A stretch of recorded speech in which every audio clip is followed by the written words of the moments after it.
Parentalidade Preta não é um perfil. Ele é uma iniciativa independente, uma trincheira viva de afeto, crítica e memória preta. Aqui eu não crio conteúdo, eu construo possibilidades. E se você deu o play, você entrou nessa construção. Então assume, você também é responsável por manter esse espaço de pé. Aqui no seu tocador de podcast você pode fazer o seguinte: avalia com 5 estrelas, dá um like ou algum fator positivo, comenta esse episódio e encaminha para alguém. Essa série não é patrocinada por nenhuma plataforma. Ela nasce do compromisso com a racialidade preta, com a necessidade de dizer o que precisa ser dito, mesmo que isso não renda like nem contrato. Irredutivelmente Negro é uma série que não romantiza o mártir e nem pasteuriza o revolucionário. A gente vai juntos atravessar as fraturas do mundo colonial. Eu não vou te prometer cura, mas também não vou permitir o silêncio. Eu te garanto, a consciência vai chegar por qualquer meio necessário. Eu sou Diego, pai de Benjamin Aurora e esposo de Tatiane, e esse é o especial Fanon, Irredutivelmente Negro. Capítulo 9, Nau dos Loucos. A gente conseguiu juntos, até esse ponto, aprofundar nas mazelas e nos meandros do colonialismo. Eu precisava fazer isso aqui para que não parecesse um conceito abstrato demais e fizesse com que a gente ficasse aqui discutindo o sexo dos anjos. Até aqui a gente mergulhou na mente do colonizado e com o processo de transformações necessárias para que, baseado em um sistema, ele mesmo se sentisse incapaz. É nesse ponto que a gente vai acrescentar uma nova camada nessa construção, a loucura. Mas para falar disso, eu vou precisar te contar uma velha história agora. E ela se chama Nau dos Loucos.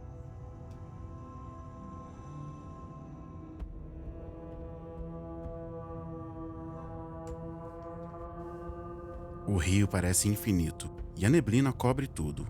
A água não é calma, mas também não é revolta. É como se esperasse. No meio desse silêncio úmido surge uma embarcação pesada. Seus mastros rangem, as velas estão gastas e sujas de tempo. Ali dentro não há marinheiros, não há capitão, há pessoas, homens e mulheres que não escolheram estar ali. Alguns gritam como se palavras fossem pedras arremessadas contra o céu.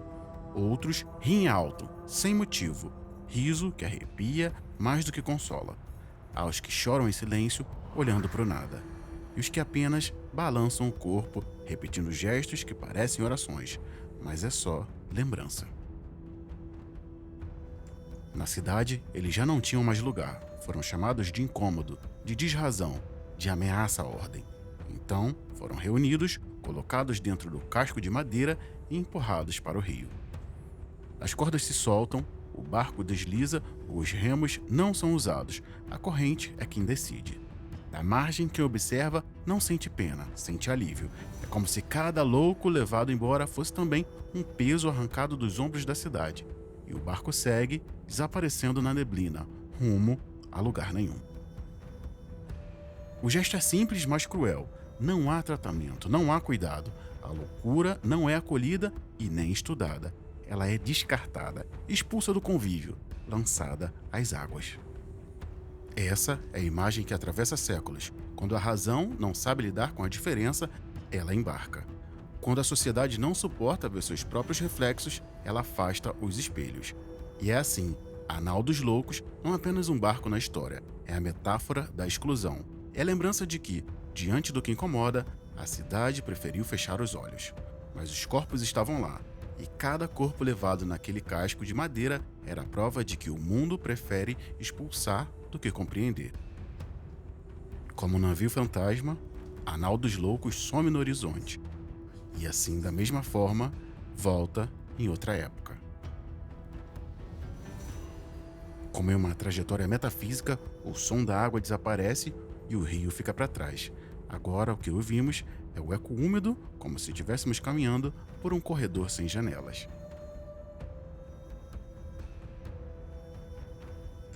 No século XVII, a Europa troca o movimento errante das naus dos loucos pelo confinamento absoluto. O mar se fecha e a terra constrói muros. Nasce ali o grande internamento. Esse não é um fenômeno médico, mas ele é político, econômico e moral. Esse é o século das cidades-estado, das monarquias centralizadas, das ruas estreitas e superpovoadas. o espaço urbano precisa ser purificado, e para isso cria-se um lugar que não é uma prisão, nem um hospital, nem convento, mas reúne algo dos três.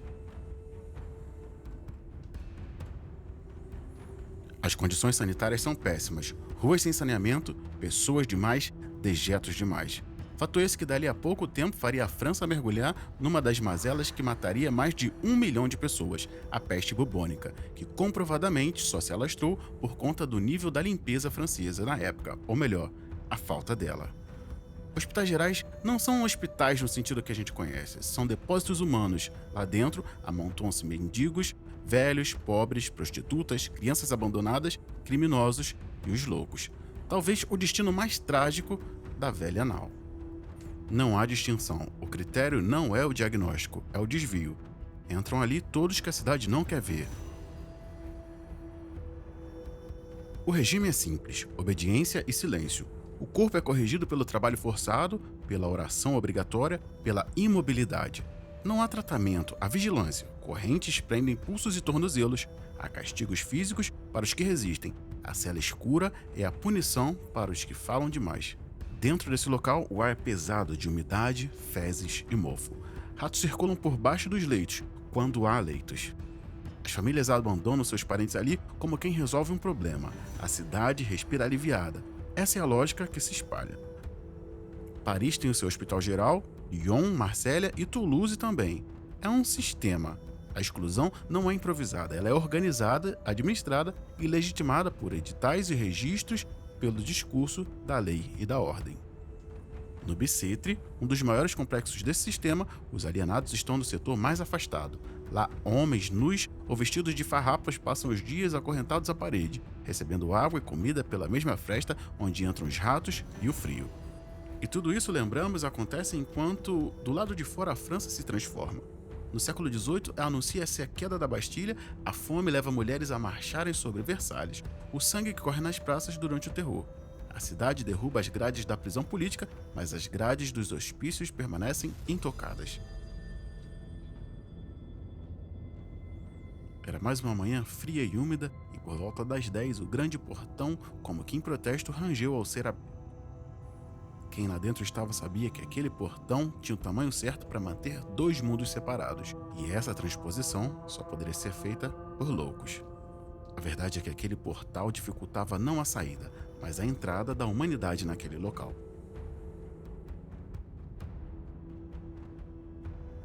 Um homem entra pelo portão principal, com passos fortes e seu elegante paletó, rosto sério, cabelos curtos e testa proeminente. Sua expressão era serena e firme, diferente dos recém-chegados. Seu rosto não estampava a loucura, nem o medo. Sua expressão era de alguém que sabia o que estava fazendo.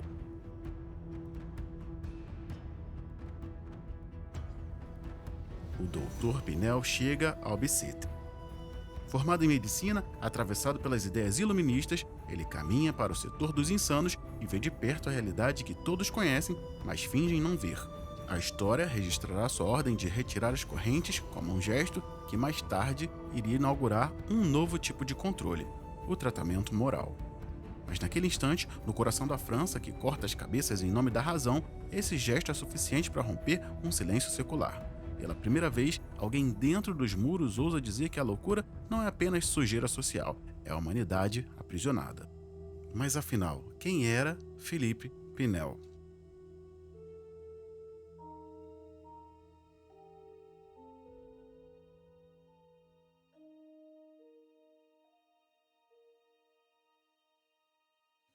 Philippe Pinel nasceu na França de 1745.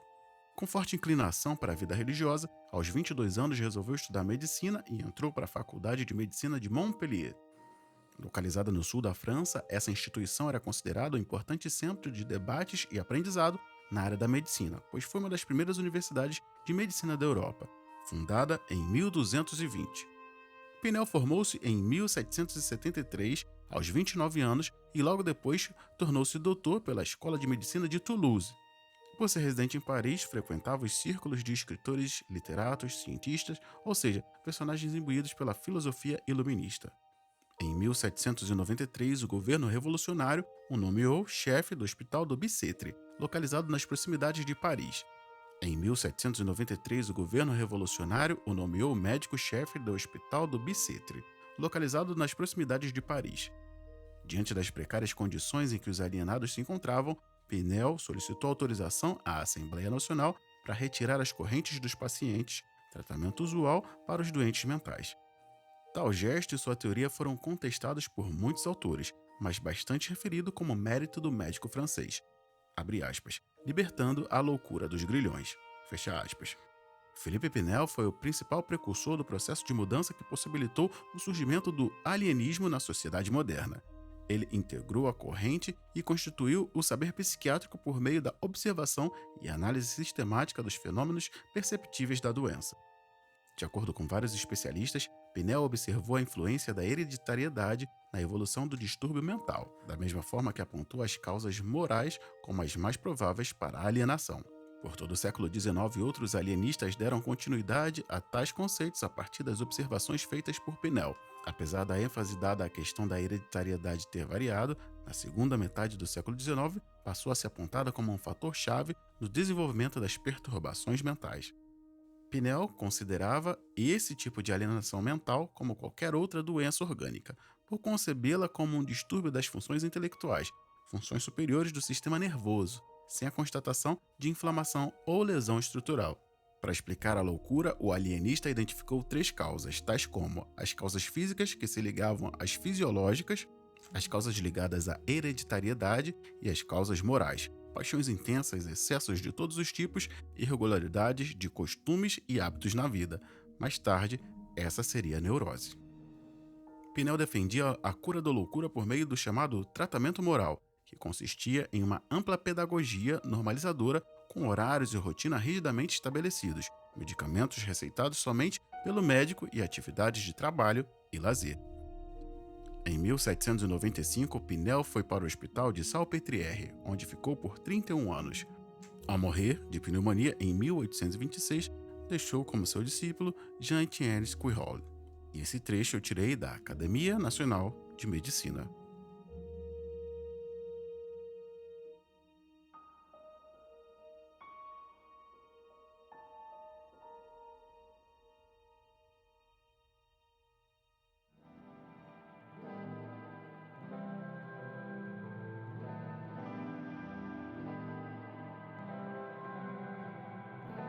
E se você pudesse fazer parte de algo que transforma vidas? Saudações, eu sou Diego, pai, esposo, educador parental, e agora, nesse momento do episódio, eu quero te fazer um convite direto: participar de um movimento que está redesenhando a parentalidade preta no Brasil. O Parentalidade Preta nasceu da urgência de responder perguntas que muita gente evita. Por exemplo, como quebrar ciclos de racismo dentro de nossas casas, como fortalecer mães e pais pretos sem romantizar a sobrecarga e como educar crianças negras com afeto, dignidade e consciência racial.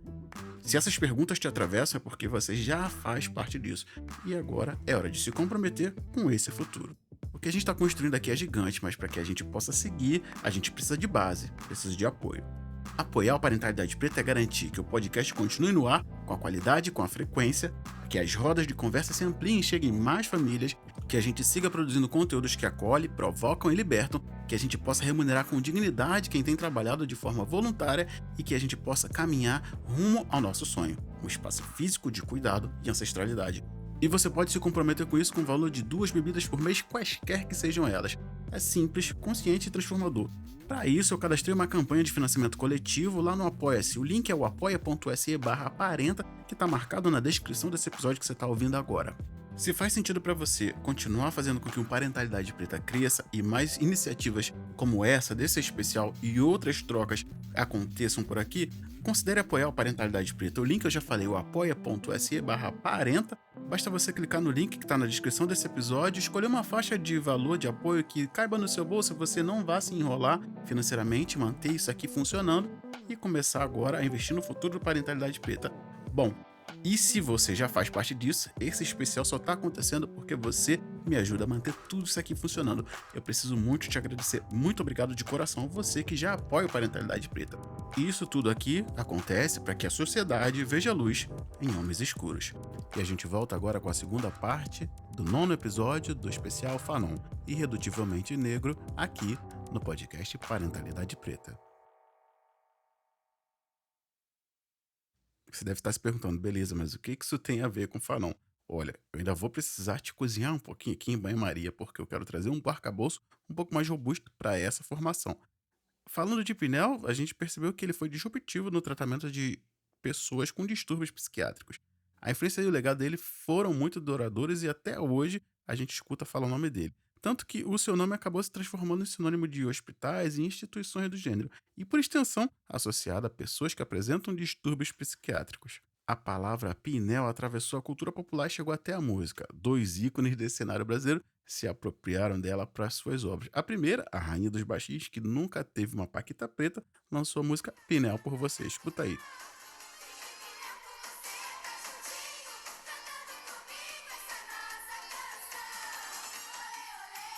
Eu tenho certeza de que você se lembrou o que você fazia nessa época. E como a loucura é eclética, Bezerra da Silva lança essa daqui também, ó. Esse cara é Pinel, 22 e malucão. Bagaço de cana pra ele é ruim. Água com areia ele Bom, montando esse episódio, isso me levou a perguntar como é que essa palavra se popularizou. A resposta, como eu já comecei a construir mais acima, é simples e dura, através do preconceito. E você sabe de onde vem esse preconceito? Bom, a gente vai falar mais um pouco a respeito disso a partir de agora. Como você já viu, o nome é uma homenagem a Philippe Pinel, que foi um psiquiatra francês do século XVIII, considerado um dos pioneiros na psiquiatria moderna e no tratamento humanizado de pessoas com transtornos mentais. A trajetória da palavra no Brasil pode ser resumida em três etapas. Primeiro, a homenagem direta, onde os hospitais psiquiátricos receberam o nome de Pinel, como o Instituto Municipal Philippe Pinel, no Rio de Janeiro, e o Sanitário Pinel, em São Paulo, fundado em 1929. Depois, a associação com a loucura. O termo Pinel deixou de ser apenas o nome da instituição e passou a ser metonímia para o estado de desequilíbrio mental, tal como ocorreu com a palavra manicômio. Por fim, o uso pejorativo da expressão estar Pinel, que se espalhou no contexto forte do estigma social com a loucura, sendo usado para marcar de forma depreciativa quem não estava em pleno estado das ideias, assim como na música lá, ou melhor, nas músicas que eu te mostrei agora há pouco. Assim, embora Philippe Pinel tenha sido uma figura histórica essencial na defesa de uma abordagem mais humana e compassiva no cuidado com os pacientes, a gíria Pinel se popularizou no Brasil como sentido oposto, reforçando preconceitos e estigmas em torno da saúde mental. E por falar em Brasil, eu não poderia sair daqui sem falar dos influenciados tupiniquins por esse senhor já citado, mas para isso a gente vai precisar viajar até a Bahia para falar de um médico prodígio que ingressou na faculdade de medicina aos 13 anos e se formou aos 18. Ele se formou em 1890, 2 anos depois da Lei Áurea ter sucesso de conjecturas abolicionistas negras. Ou seja, ele entrou na faculdade antes da abolição. Depois de formado, dedicou-se à clínica e sempre se destacou, tanto que aos 31 anos foi convidado para dirigir o então Hospício Nacional dos Alienados, esse que desde 1852 tinha sido inaugurado como Hospício Pedro II e foi o centro psiquiátrico do país. Talvez você saiba de quem eu estou falando aqui, mas ainda vou fazer um pouco de mistério, até porque há provas concretas de que ele conheceu o método de Pinel, uma vez que essa era a principal característica da escola francesa da época. E esse cara fez viagens de estudo à França. Ele estudou Pinel. Esse prezava por um tratamento humano aos alienados, o que mudava a perspectiva do cuidado, como você já ouviu momentos atrás. E para você não achar que eu estou sendo tendencioso, eu nem vou usar as minhas palavras aqui. Eu vou dizer aqui para você o que Vera Portocarrero escreveu a respeito desse cara num livro que ela publicou pela editora Fiocruz. E aí conseguiu descobrir quem é esse baiano de quem eu estou falando? Bom, se você jogou o pano até agora, eu vou revelar. O nome dele é o Dr. Juliano Moreira. E na obra que eu referenciei agora, a Vera mostra como no século XIX a doença mental era descrita segundo critérios franceses que enfatizavam o caráter moral da alienação. A loucura era vista como uma desordem de comportamento que só poderia ser curada por meio da reeducação moral. Por isso, os doentes eram isolados da família e da vida social, e esse princípio guiou a construção dos primeiros hospícios no Brasil. Segundo Portocarrero, a prática psiquiátrica brasileira passa a mudar com Juliano Moreira, que introduziu definições da escola alemã no século XX. A psiquiatria deixa de se restringir apenas ao doente mental e passa a abraçar aqueles vistos como portadores de desvios potenciais, numa lógica de prevenção e controle. Nesse período, alcoólatras, epiléticos, sifílicos foram classificados como os mais suscetíveis à loucura, devido à sua suposta decadência moral, e a psiquiatria passou a se ocupar também do estudo do comportamento desviante dos criminosos. Essas são palavras de Vera, a autora do livro Arquivos da Loucura, Juliano Moreira e a Descontinuidade Histórica da Psiquiatria. E eu preciso dizer aqui, para não deixar passar em branco, que esse cara era um homem negro. Ele confrontou e desmistificou teorias eugenistas e racistas da época que associavam as doenças mentais à miscigenação e à pobreza. Ele argumentava que a pobreza e não a raça era um fator de risco para transtornos mentais. E para acabar com qualquer dúvida de ligação, Juliano Moreira assumiu a direção do Hospício Nacional em 1903 e aplicou as ideias de humanização inspiradas em Philippe Pinel, um médico francês que defendia a libertação dos alienados das correntes e a reeducação moral como tratamento. Não à toa, Juliano Moreira é até hoje referência na luta antimanicomial no Brasil. Se Pinel é a ponte entre o Brasil e a França, é do outro lado do Atlântico que a gente vai encontrar outro admirador e continuador da sua tradição, François Tosquelles, o psiquiatra catalão que no século XX revolucionou o campo ao unir psicanálise, marxismo e práticas comunitárias do tratamento da loucura. Enquanto Juliano Moreira lutava contra os estigmas raciais da sociedade brasileira, Tosquelles questionava os manicômios como instituição de exclusão na Europa. Ambos, em tempos e contextos distintos, precisa ser dito, se encontraram no mesmo eixo, a ideia de que a saúde mental não pode ser reduzida à doença e que exige transformação social, cultural e política. Você deve estar se perguntando aí, beleza, a conversa estava indo até bem, trouxe um exemplo brasileiro, falou de Juliano Moreira, que muita gente esquece por aí e eu não poderia esquecer aqui, mas por que você foi para o outro lado do Atlântico para falar de Tosquelles, um catalão que morava na França? Bom, a pergunta ela é muito boa. Por que falar de Tosquelles? Bom, se você não conhece a história de Tosquelles, você deve estar começando a fazer algumas ligações ou então se perguntando de algumas coisas. E eu queria realmente deixar isso muito ambíguo até esse momento desse episódio. Bom, é fato que durante a Guerra Civil ele foi para a França para trabalhar em Saint-Alban. Ali, durante a Segunda Guerra, ele transformou um manicômio em uma comunidade terapêutica. Os pacientes, os médicos, trabalhavam juntos e partilhavam responsabilidades. Ali, naquele local, eles resistiam ao nazismo e inventavam novas práticas. Se Pinel, em 1793, havia tirado as correntes físicas, Tosquelles, em Saint-Alban, buscava quebrar as correntes institucionais. Por que isso importa para a nossa narrativa? É justamente em 1951, ali entre 1951 e 1952, que um jovem médico chamado Frantz Fanon chega a Saint-Alban. O Fanon aprendiz encontra em Tosquelles um psiquiatra que não reduzia a loucura ao indivíduo, mas enxergava uma conexão social e política. Essa experiência seria metafísica e decisiva, porque depois de alguns meses trabalhando com Tosquelles, Fanon cria o ensaio sobre a desalienação do negro, que você conhece como Pele Negra, Máscaras Brancas. E dali em diante já não basta mais interpretar sintomas. Fanon abriria caminho para uma psiquiatria revolucionária, que unia clínica, anticolonialismo e transformação social. Mas a gente vai falar disso no próximo episódio.